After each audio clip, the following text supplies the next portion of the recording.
Hi there, everybody. So, I am back to talk about the early days of construction of my current layout. In the last video, I explained how, after the basement prep and initial construction, I had experimented with this dog bone concept of a layout that kind of ended in failure when I decided I didn't really like the way the roundhouse lead was coming together.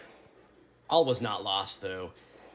Just because I didn't really like the way it was coming out. It was sort of an experiment, and I really enjoy taking time to experiment when I work on my layout, no matter what it is, scenery, engine projects, rolling stock, whatever. I always like to take some time to try to learn something new. So the idea with trying to build this dog bone layout and seeing how I liked it, was just kind of a side trip, really.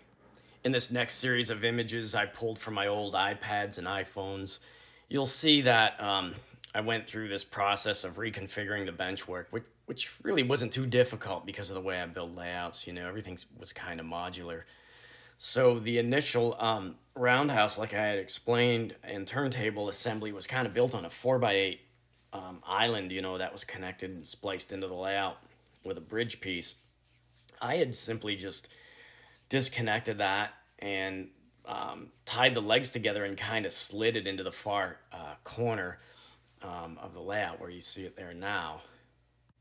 So I don't get too far ahead of myself. Although I'm showing you parts of the engine yard at the south wall and all that, I'd like to concentrate on this main part of the layout that you can see in this next image here. And this is the main section. You're looking at the north wall there again with the city. And then this is kind of the southern end and the turnaround.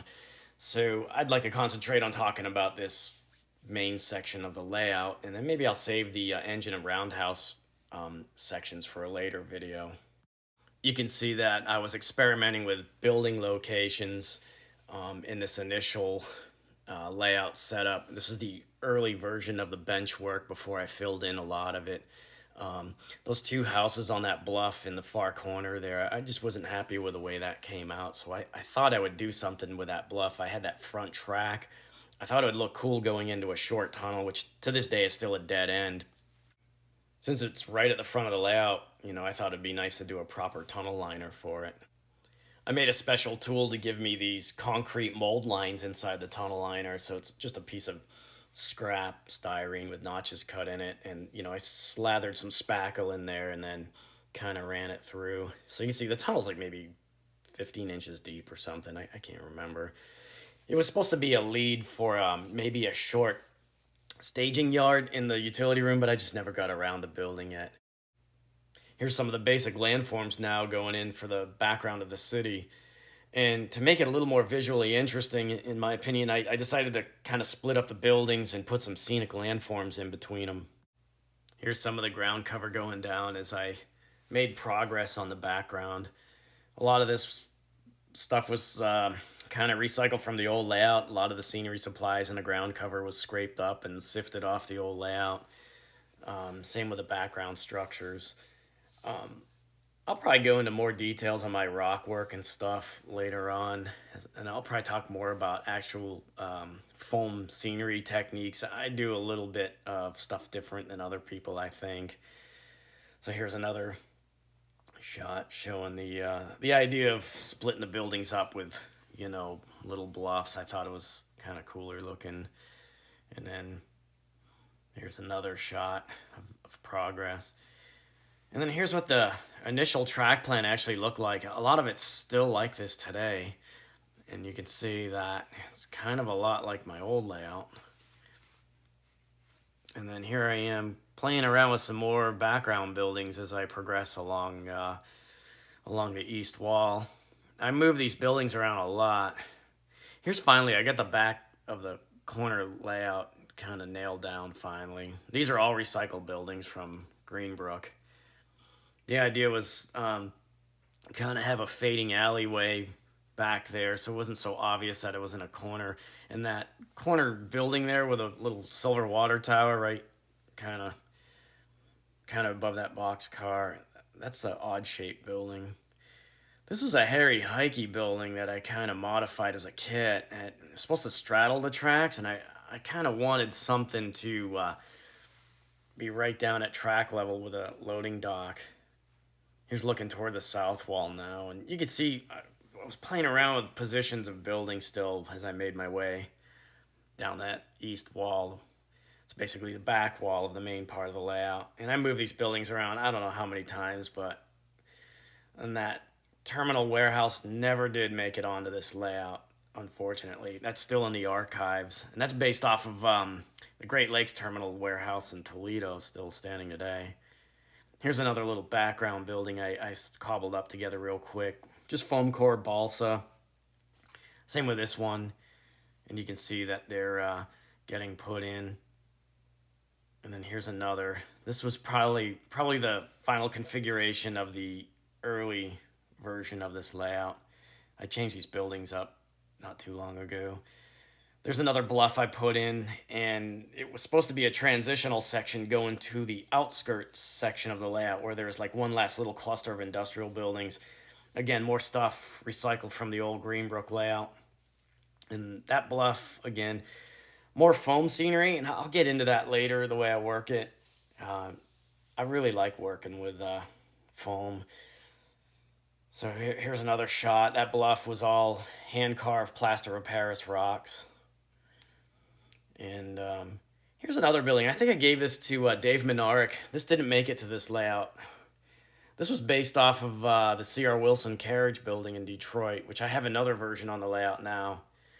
Here's some of these plaster of Paris rocks I was talking about. And that's a Walther's tower painted up in Penzi colors. It was on the old layout for a while too. And I recycle a lot of these Scenic Express Penzi cut stone walls on this layout. You can see the sidings going in. And these are the mains going by here. There's a crossover with that siding. This, which leads to this set of spurs that kind of go into the little Northbrook town. Some more shots. Here's my track going in. I use sifted sand as a filler to cut down on how much actual ballast I have to use. Some of this track was recycled from the old layout. It's just all Atlas track, Midwest cork roadbed. And here's another shot looking at the initial set of buildings. I sold some of those off, and some are just still sitting under the layout. Here's when I started working on the town a little bit. You can see I made the streets out of different thicknesses of masonite, but I was laying out the buildings. This was probably the first pass. Won't be the last. I like changing stuff up once in a while. So here's a building I had for a very long time. These are some other kits these are built for this layout. You can see I'm doing a street layout right now. Here's another overview. I experimented with painting those cobblestone streets a brick color. That didn't take. I ended up repainting that. And here's another shot. That building I've had for a very long time. I love downtown deco buildings, so this is my little downtown deco shrine. There's a Tom York kit in there. And some other ones.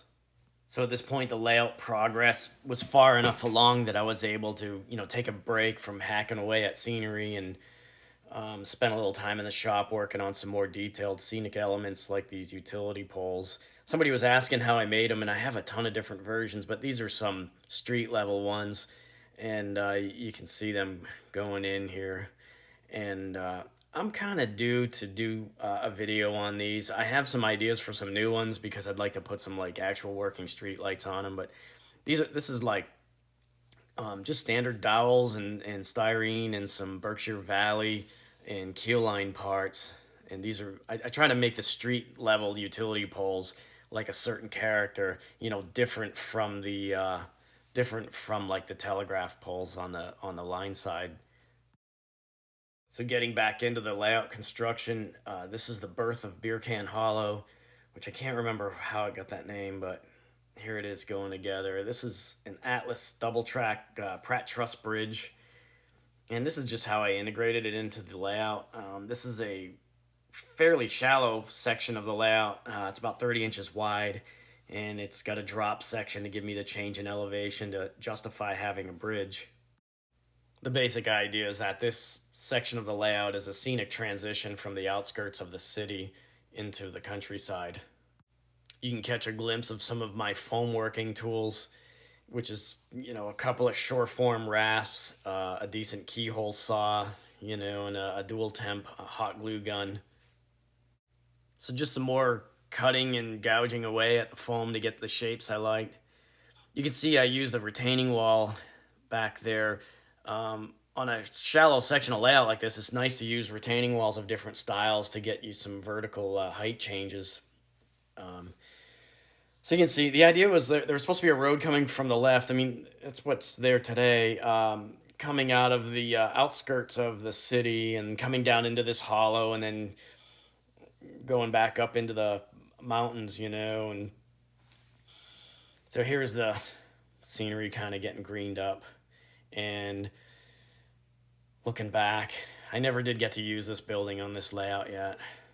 I ended up going with this one here with some mods. This is what ended up on here. And then looking the other way, here's another building. I didn't even use that one. And then now we're kind of looking into the mountain pass and my initial construction of it. And I used a lot of great stuff for filling gaps, as you can see, and then just cut it and shaped it with a keyhole saw and short form rasps.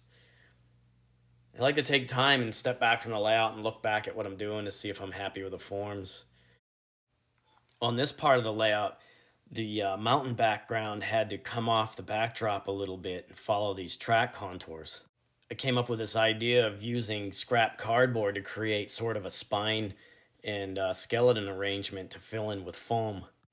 I was able to create these two converging ridge lines, and the idea was that I could get a really nice, contour here that looked very natural and didn't just look like, slabs of horizontally stacked foam boards.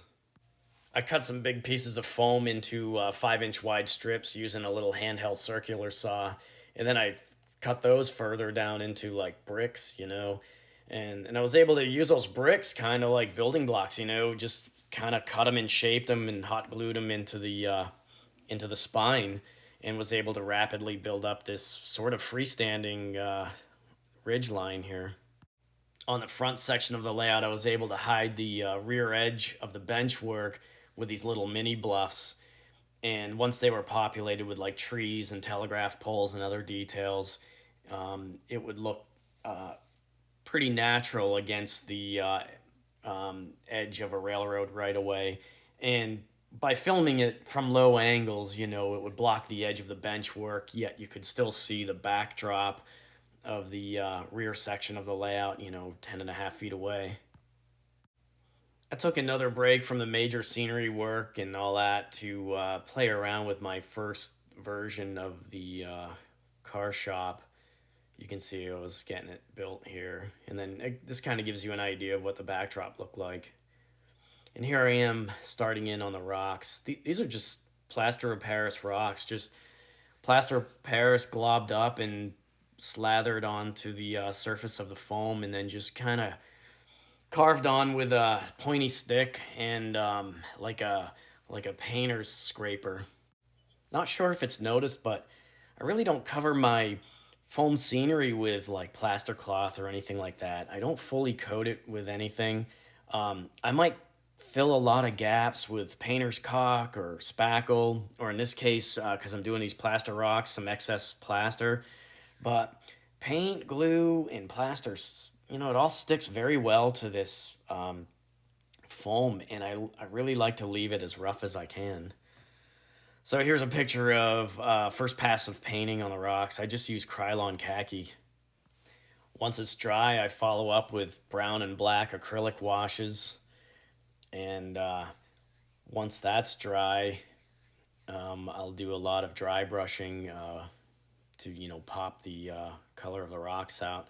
But you can see I paint the foam just black, flat black, cheap latex, and you can see some of the layers of my scenery here before the greenery starts to go on.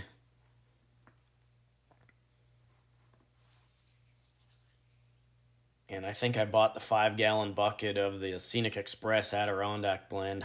Highly, highly recommended. Those guys are really cool. And I swear, I think I went through that 5 gallon bucket on this layout. Now, you can see that little road that comes out of Beer Can Hollow, kind of goes up into the hills that disappear. Here's a low shot of the from the front edge of the layout, kind of showing you what I was going for, like a right of way kind of view. And here's a shot looking in from the bridge side before I put trees in. This is probably like the first pass of trees. I've probably gone back 3 or 4 times and added more over the years. I was really trying to go for a very natural and flowing right of way look, even despite using kind of relatively sharp curves. So in pulling back away, you can start to see kind of the entrance to the engine yard there. And here's what the front yard looked like at the time. So here's a first car shop, and you can see, more of those little mini bluffs I put at the rear edge of the front part of the layout. So this is how the layout looked back in October 2015. This was kind of the main section, and this was just before I started working on the engine yard with a roundhouse and turntable. And a couple years before I really started working on other like enhancements and expansions to the layout, and started pursuing other scenic improvements. So I hope you found this informative and interesting, and I hope I didn't drone on too long, but hopefully I can do something on the last part of the layout here pretty soon. So take care.